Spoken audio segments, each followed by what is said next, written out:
Bonjour, bienvenue. 1 heure et demie, c'est le temps qu'il a fallu au nouveau Premier ministre François Bayrou pour faire sa déclaration de politique générale.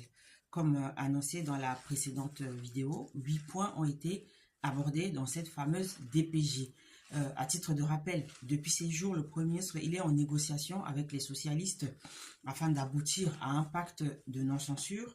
C'est un accord de non-censure en échange de renégociation sur la réforme des retraites et de concessions budgétaires. D'accord? Et les 8 points abordés dans sa déclaration de politique générale vont être expliqués ici deux par deux pour une meilleure compréhension. Et donc, le premier point abordé par le Premier ministre, c'est la réforme des retraites. Et donc, il a affirmé sa volonté de faire face à l'urgence qui est la précarité budgétaire. Et cette précarité est née du rejet du budget par l'Assemblée nationale fin 2024, qui a entraîné la chute du gouvernement Barnier. D'accord?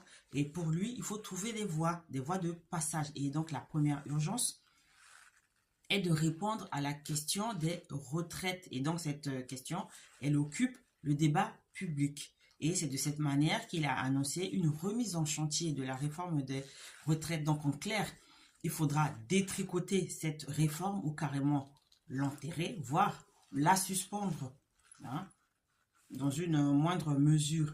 Et le point de tension de cette réforme de retraite, c'est l'âge de départ à la retraite qui est fixé justement à 64 ans. D'accord? Et donc, c'est sur ce point que le bas blesse.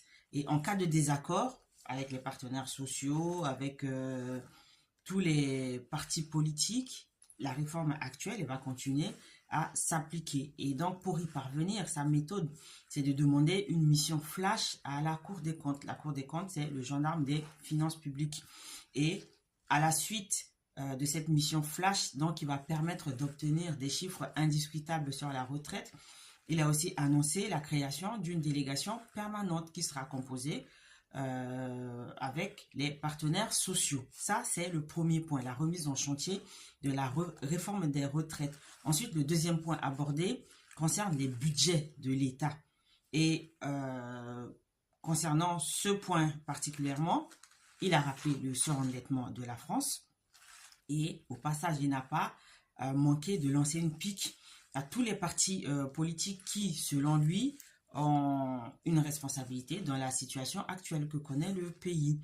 Et il a clairement accusé les partis d'opposition d'avoir conduit le pays au bord du précipice en demandant